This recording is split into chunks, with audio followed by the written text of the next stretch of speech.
कोल्हापूर महानगरपालिकेच्या जे आपल्या नागरिकांच्या जीवनाशी निगडीत असे जे 7-8 विषय प्रमुख आहेत त्याबद्दल मी आढावा घेण्याचा प्रयत्न केलेला आहे। त्यामध्ये काळमवाडी थेट पाईपलाईनची योजना पूर्ण होऊन पाणी हे आपल्या रिझर्व्हायरमध्ये पडलं, परंतु अजून पुरेसं नागरिकांना मिळत नाही, ही तक्रार आहे। आपल्याला माहिती आहे की 488.737 कोटीची योजना होती। त्यामध्ये केंद्र शासनाचा 60%, राज्य शासनाचा 20% आणि स्वनिधी 20%, आणि मला वाटते 9% काहीतरी अभाव आणि जीएसटी अभाव आणि स्वनिधी 20% एवढी रक्कम ही महानगरपालिकेला घालायची आहे। आता यामध्ये सर्व पाणी शहराला अजून पुरेशा प्रमाणात पोहोचत नाही, ही मूळ तक्रार आहे आणि काही वेळा ती लिकेज होत आहे। आता लिकेज होणार नाही तर हे 5 वर्ष त्या कॉन्ट्रॅक्टरनंच याचं मेंटेनन्स करायचं आहे। ते आता लिकेज होणार नाही अशी आता अधिकाऱ्यांची खात्री झालेली आहे, कारण जिथं हॉल बसविलेले होते थोडीशी तिथं त्यांनी पूर्णपणानं त्याची देखभाल केलेली आहे। आता यामध्ये दुसरा पंप आता सुरू झालेला आहे। तिसरा पंप 10 जानेवारी 2024 पर्यंत सुरू करण्याचं यांचं नियोजन आहे आणि चिंबुकडीचं पाईप क्रॉस कनेक्शन पूर्ण झाल्यानंतर या संपूर्ण शहराला 10 जानेवारीपर्यंत शहराला पाणी चांगल्या पद्धतीने मिळेल अशी महानगरपालिकेच्या सर्व अधिकाऱ्यांचा खात्री आहे। आता यामध्ये IITचा आपण मदत घेण्यासाठी आपण तिथल्या प्रमुखाशी बोललो आणि त्यांनी संपूर्ण शहरामध्ये याचा सर्वे केलेला आहे आणि त्यांनी काही प्रस्ताव दिलेला आहे। मला वाटतं या IITचा जो एक चांगली टेक्नॉलॉजी घेऊन ते आता येणार आहेत, मला वाटतं यामुळे सुद्धा हे पाणी सम प्रमाणात आणि त्या समदाबात मिळेल असं मला वाटतंय। आता अमृत पाणी पुरवठा योजना 1 आणि अमृत पाणी पुरवठा 2 या मात्र दोन्ही आता राज्य सरकारने याला मुदतवाढ दिलेली आहे, तरीसुद्धा यांच्यामध्ये जी कामं होती, पहिला जो अमृत टप्पा 1 आहे त्याला 116.71 कोटी एवढं त्याचं बजेट होतं। त्यामध्ये 50% केंद्र शासन, राज्य शासन 25% आणि स्वनिधी 25%, असं यामधून आपण 12 उंच टाक्यापैकी 3 उंच टाक्या पूर्ण झालेल्या आहेत, 9 टाक्याचं काम सुरू आहे, 2 संप पूर्ण आहेत, 396 किलोमीटरपैकी 291 किलोमीटर ही पाईपलाईन पूर्ण आहे आणि हे काम 31/3/2024 पर्यंत होईल असं नियोजन आहे। आता अमृत टप्पा 2 आता 1 मध्ये अजून काम काय राहिले की 6 MLD STP बावडा काम पूर्ण झालेलं आहे, 6 MLD STP दुधाई 60% पूर्ण झालेलं आहे आणि शहरातील छोटी छोटी नाले 8 नाले जे आहेत त्यापैकी अडवून सर्व पाणी हे प्रोसेस करून आपण नदीमध्ये सोडायचं आहे। त्याची भौतिक प्रगती ही 75% झालेली आहे आणि आर्थिक 54% झालेली आहे। आणि अमृत 2 मध्ये शहराच्या उर्वरित विस्तारी भागात ड्रेनेज लाईन टाकणे, आवश्यक तेथे पंपिंग स्टेशन बसवणे आणि STP बांधणे याचं काम जे आहे ते जयंती नाला 52 कोटी, दुधाई नाला 57 कोटी, लाईन बाजार 32 कोटी, बापट कॅम्प 185 कोटी आणि रंकाळा तलाव 12 कोटी ही आता ही कामं आहेत, ही एप्रिल किंवा मे पर्यंत पूर्ण होतील असं या महानगरपालिकेने नियोजन केलेलं आहे। तरीसुद्धा यावेळेस पूर्ण होईल याची मला अजून खात्री नाही। मी सगळ्या अधिकाऱ्यांना आता आश्वस्त केलेलं आहे की अमृत 1 आणि अमृत 2 या 2 योजना झाल्याशिवाय पंचगंगेचं प्रदूषित पाणी पूर्णपणानं प्रोसेसिंग होऊन जाणार नाही आणि आपल्याला शहराला चांगल्या दाबानं पाणी मिळण्यामध्ये आपल्याला अडचणी येणार आहेत। ज्या 6 गावं आहेत त्यांना मी एकनाथ शिंदे साहेबांना मी पूर्ण सांगितलेलं आहे, त्याची ऑर्डर काढायचं आता आमचं ठरलेलं आहे। मी म्हणतोय की आता या 8-10 दिवसात आपण ते कामाला वेळ घेऊ। नाही, माझं काय मत आहे की ज्या तुम्ही ठीक आहे 5 वर्ष आपण त्या गावात धर्मात गेला, त्या गावाला आपल्याला सेवा द्यायला आता शहरातच आपण सेवा द्यायला पाहिजे। मग साहेब त्यासाठी 6 गावात करणार असेल तर महापालिकेला त्यांना आता सेवा देतोय आम्ही।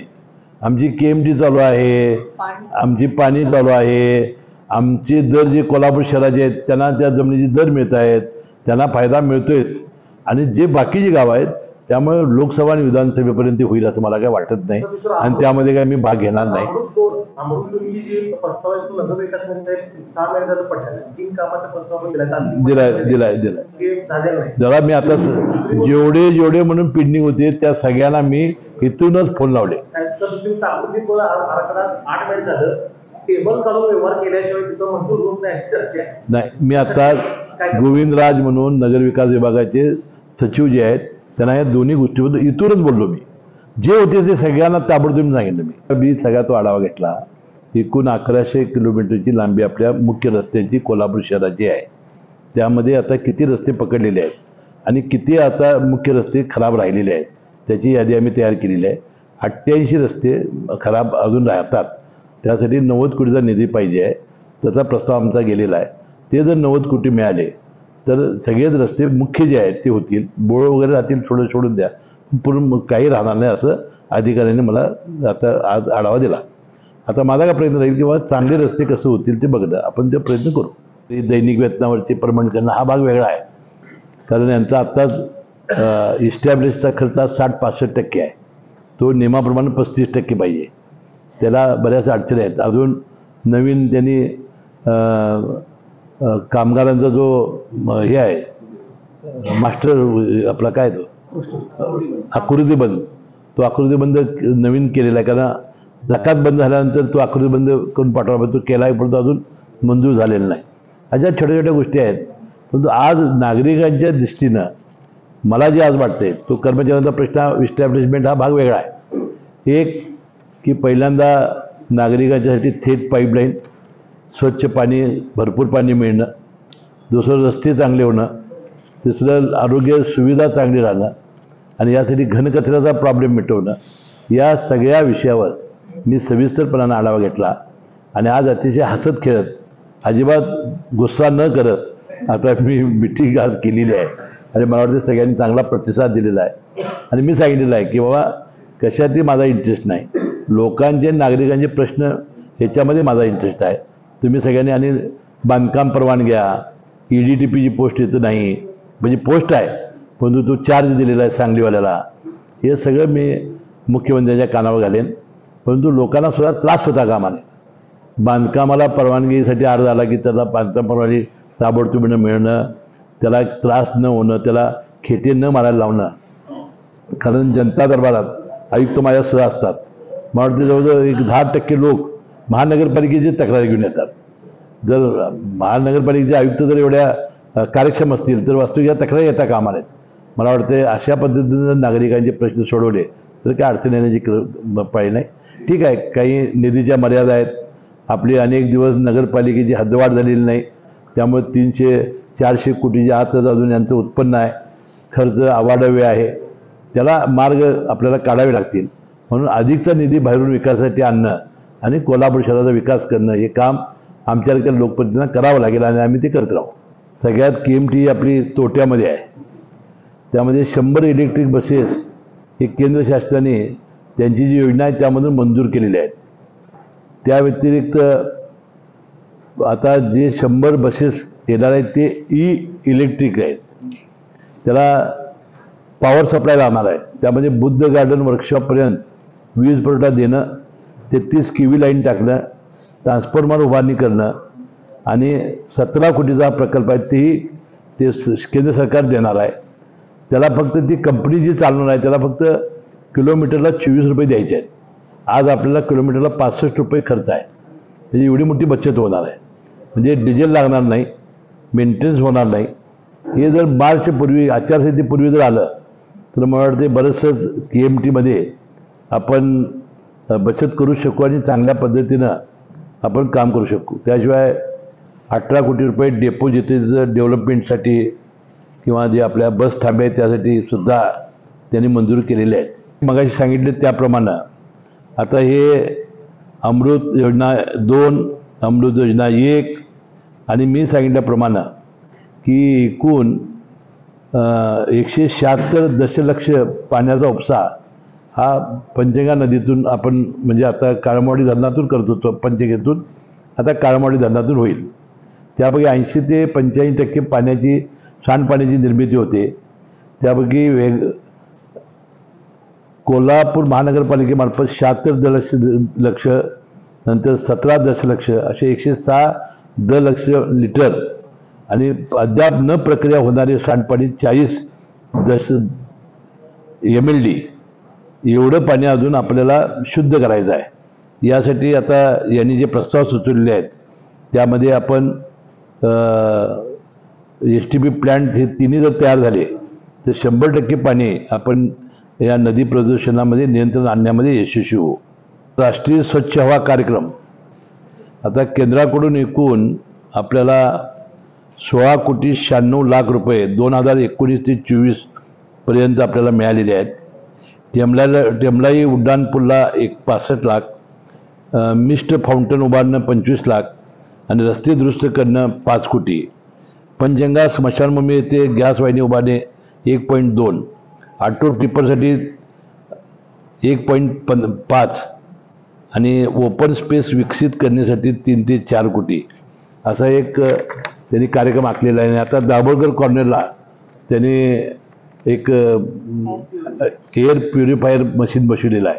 त्याचा ट्रायल चालू आहे. ते जर झालं आणि त्यामधून जर काही हवा प्रदूषण कमी झालं तर सर्व शहरामध्ये करण्याची ही महानगरपालिकेची तयारी आहे. आता शाहू स्मारक बऱ्याच दिवसापासून प्रलंबित आहे. ही जागा ही वस्त्रोद्योग विभागाच्या NTCकडे आहे. आता त्यामध्ये 410 कोटीचा प्रस्ताव आपला होता. त्यामधून छत्रपती शाहू महाराज राजे शाहू महाराजांचं स्मारक आम्ही करणार होतो. लवकरच आता चंद्रकांत दादा पाटलांच्याकडे वस्तूचं खातं आहे. बैठक घेऊन या स्मारकाला सुद्धा आपल्याला वेग आणण्याची आवश्यकता आहे, कारण अनेक दिवसापासून हा प्रश्न प्रलंबित राहिलेला आहे. सर्व तीर्थक्षेत्राचा आराखडा पाठवलेला आहे. मी दिल्लीला पुढच्या आठवड्यात जाणार आहे आणि त्यांची भेट घेणार आहे. आता तिसरा जो प्रश्न आहे आपला तो आहे घन कचरा आणि त्या कचऱ्याच्या डोंगराची लावायची वाट. आता यामध्ये आपल्याकडं कसबा बोर्डा ते झूम प्रकल्प येतील. जुना कचरा जवळजवळ 1,67,873 टन कचरा बायोमायनिंग फेज 2ची निविदा प्रसिद्ध केली असून त्याकरता एकूण 6 निविदा आले आहेत. तांत्रिक छाननीकडून 15 दिवसात त्याची वर्क ऑर्डर होईल आणि ही कामाची मुदत 6 महिने होईल. हा जो कचऱ्याचा डोंगर आहे तो 6 महिन्यात ही कंपनी ही झिरो करेल असा एक विश्वास आमच्या अधिकाऱ्यांना आहे. आता दैनंदिन 200 टन कचरा साठतो आणि आपल्या जिथं कसबा बोर्ड आहे तिथं तो आपण टाकतो. तिथं आता 100 टन त्या कचऱ्याची प्रक्रिया करण्यासाठी आपली व्यवस्था आहे आणि त्यामधून सुद्धा कचऱ्याची व्यवस्था जी रोज येणारा कचरा त्या डोंगरामध्ये त्याचा समावेश होऊ नये म्हणून त्याचं प्रोसेसिंग करण्याचं काम सुरू आहे. खरं थोडं तिथेही लक्ष देण्याची आवश्यकता आहे, कारण मला नाही वाटत की हा सगळा कचरा पूर्ण प्रोसेस होईल. यासाठी जरा जादाचा मी आयुक्ताला सांगितलं की तुम्ही स्वतः लक्ष घाला, कारण आम्ही जेव्हा आता परवा त्या 6 MLD पाण्याचं उद्घाटन करायला गेलो त्यावेळेला फारच नागरिक आलेले होते तिथं आजूबाजूचे. त्यांना फार त्रास होतोय आणि तो झिरो अनेक नगरामध्ये आता हे प्रोसेसिंग करून अजिबात कचऱ्याचं ढीग साठत नाहीत अशी परिस्थिती अनेक नगरामध्ये आहे. ती व्यवस्था कोल्हापूरला होण्याची आवश्यकता आहे. आता एकूण 174 टिप्पर आपल्याकडे आहेत. त्यापैकी 160 टिप्पर हे कार्यरत आहेत. अजून 30 टिप्पर खरेदीच्या अनुषंगाने कारवाई करण्यात येणार आहे. म्हणजे दैनंदिन 200 टन कचरा, ओला कचरा 140 टन आणि सुका कचरा 60 टन असा दैनंदिन हा 200 टन कचरा उचलून प्रक्रिया होईल असा एक विश्वास या निमित्ताने आहे.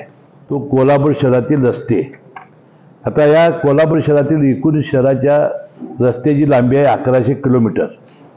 त्यामध्ये काही मला वाटते 50-52 किलोमीटर रस्ते हे IRBने केलेले होते.